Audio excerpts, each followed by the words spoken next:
5 Things I Learned from the book The Story of the Second World War by Katharine Savage.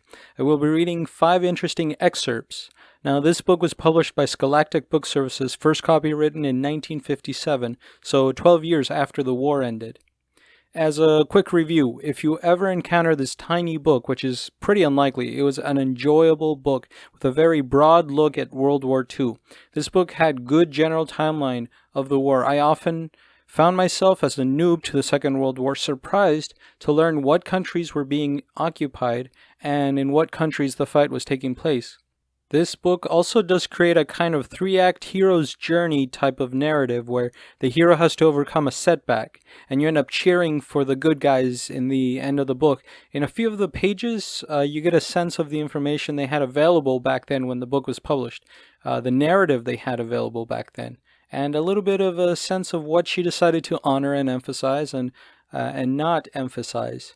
It's interesting in that way. A book written back then, only 12 years after the war ended, would be very different from a book written now. I noticed the 5 excerpts that I found the most interesting in this book had to do with the technological advances of World War II. I guess that's what I had my ear out for while I read it. The first tidbit is from page 74. It talks about the Battle of Britain, the German Luftwaffe bombing Great Britain. The enemy favored moonlit nights. The term harvest moon and hunter's moon were out of date, and people spoke grimly of bomber's moon.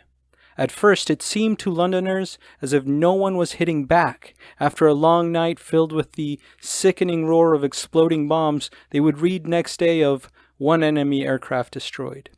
Later, the comforting clatter of the anti-aircraft guns mingled with the bombing. Later still, when the British night fighters got going, the Luftwaffe pilots were not so fond of the moon. I liked this following excerpt because it is one little example of the technological cat-and-mouse arms race they had. It continues. The German bombers flew on a radio beam transmitted from the continent, which led them to the target. The system was not entirely accurate, but it was good enough to guide them to a large city where they were almost sure to hit something. British scientists learned to jam these beams, turning them away from the target. Decoy fires were lighted several miles away from the town to confuse the enemy. In this way, a raid aimed at Derby was directed to a lonely moor, with the result that a large enemy bomber force killed 2 cows and 2 chickens instead of hitting the Rolls-Royce aircraft engine plant. Londoners learned to live with the bombing. Most of them sent their children to safety areas. Then they settled down to an unreal kind of life, living from day to day, always in the shadow of danger. Nothing had much point except winning the war. It continues on the same page. As evening came, crowds poured into the subway stations and slept on the platform. Undisturbed by passing trains, it seemed peaceful because there was much worse sounds overhead. And underground, people could seldom hear the bombs. Above all, they did not want to be alone. I really like that line, they settled down to an unreal kind of life.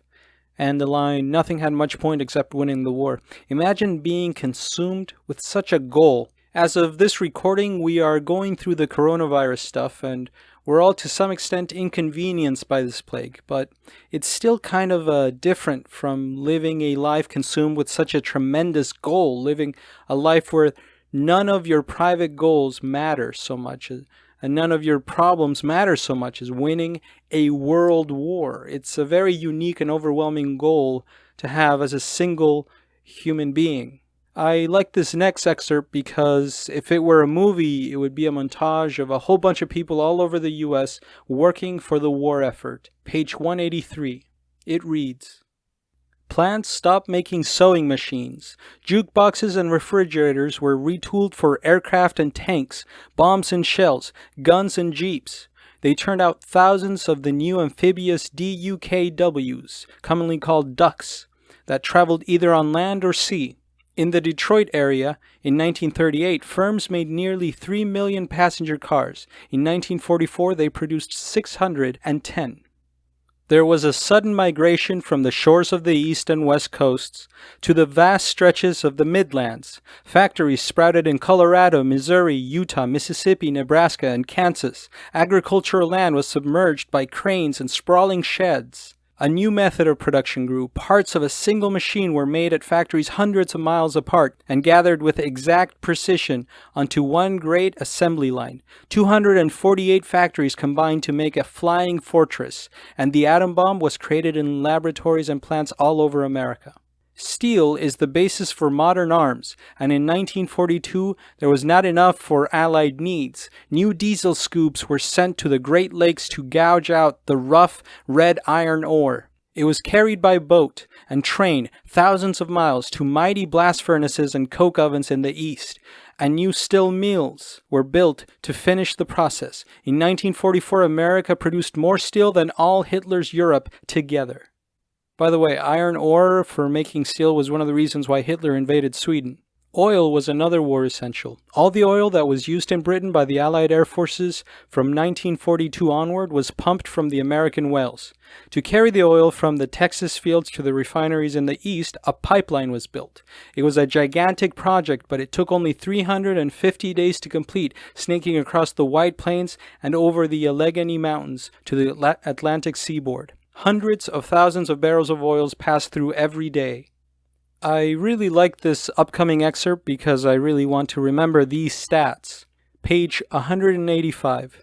The building program had to beat the Nazi sinkings. New techniques were invented. Welding replaced riveting. The Liberty ships and the name of Henry Kaiser became world famous. Before the war, it had taken 7 months from the laying of the keel to the launching of the ship.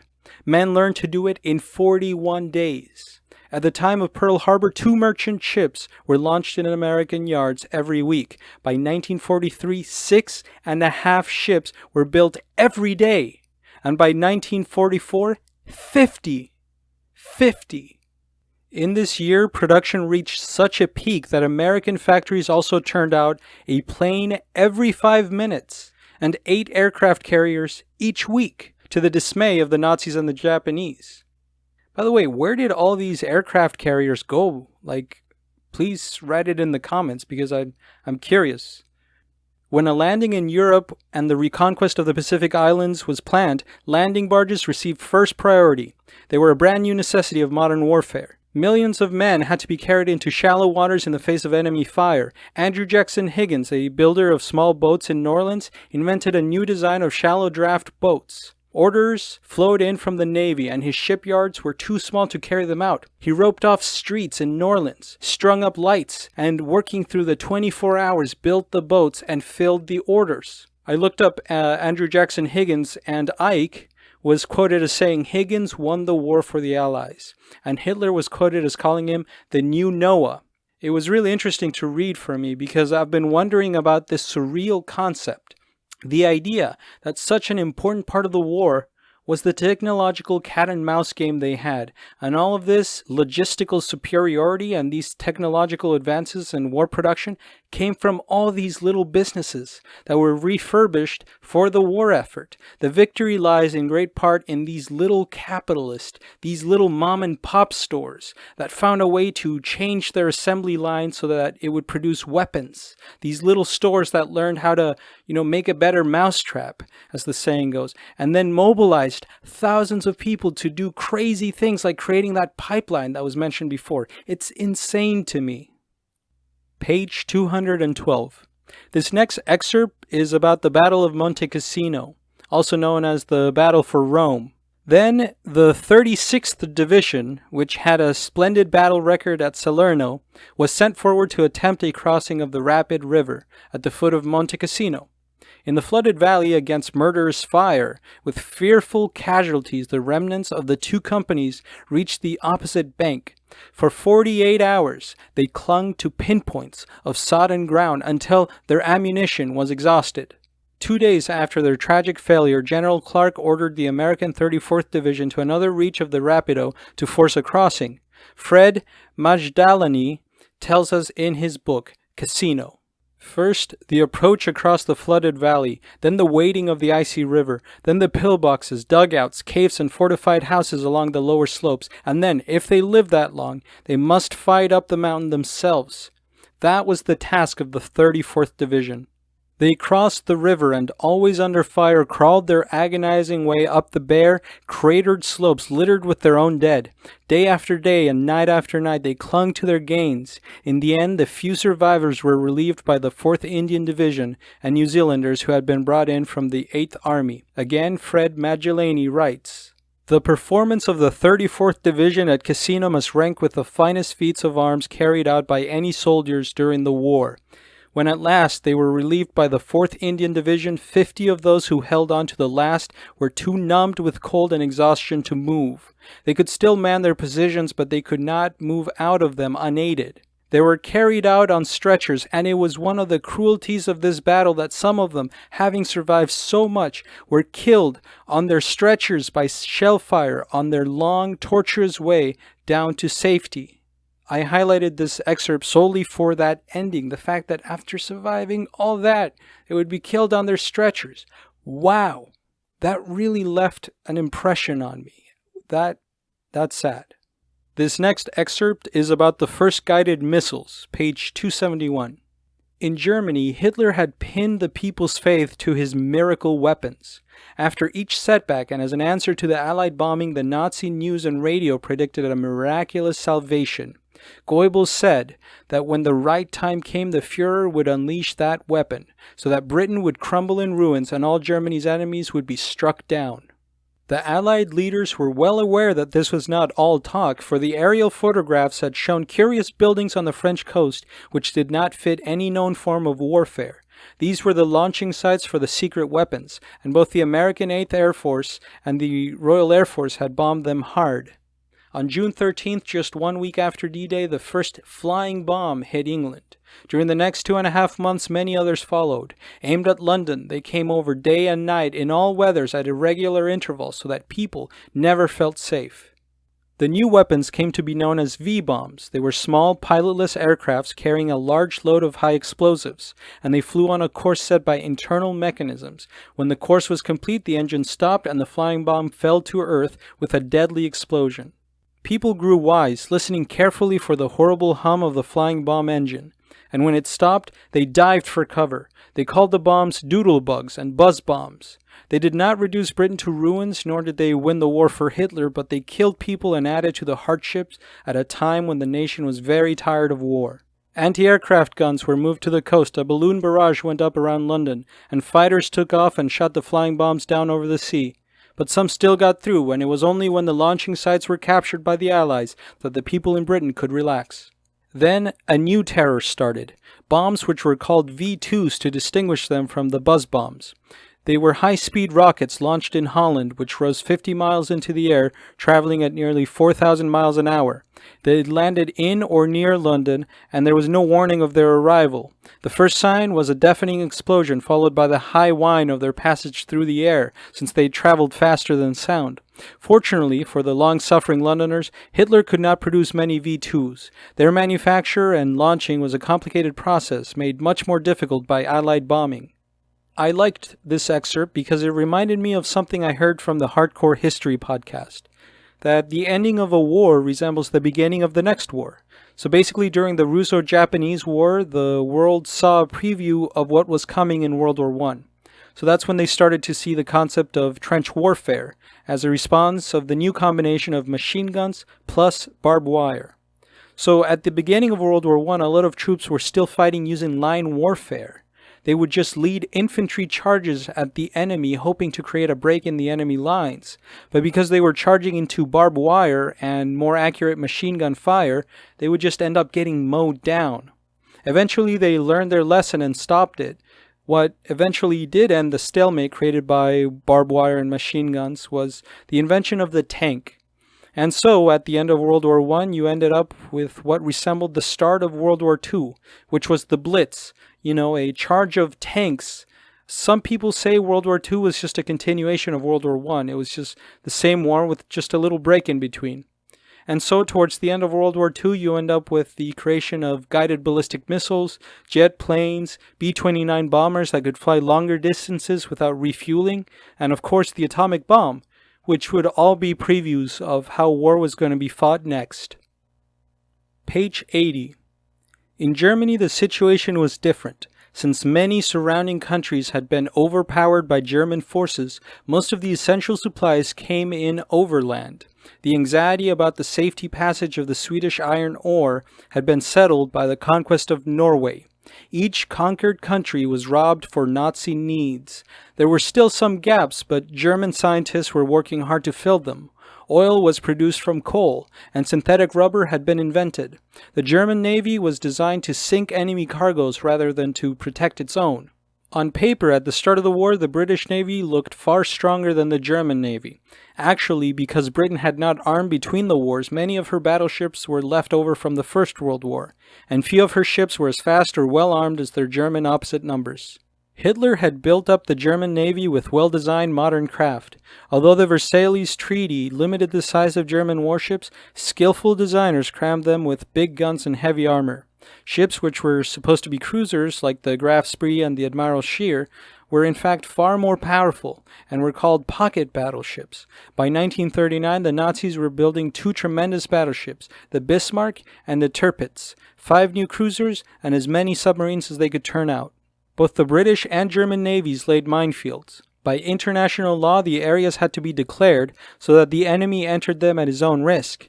The waters off the east coast of Britain and the Straits of Dover were heavily mined, with clear routes secretly charted for British shipping.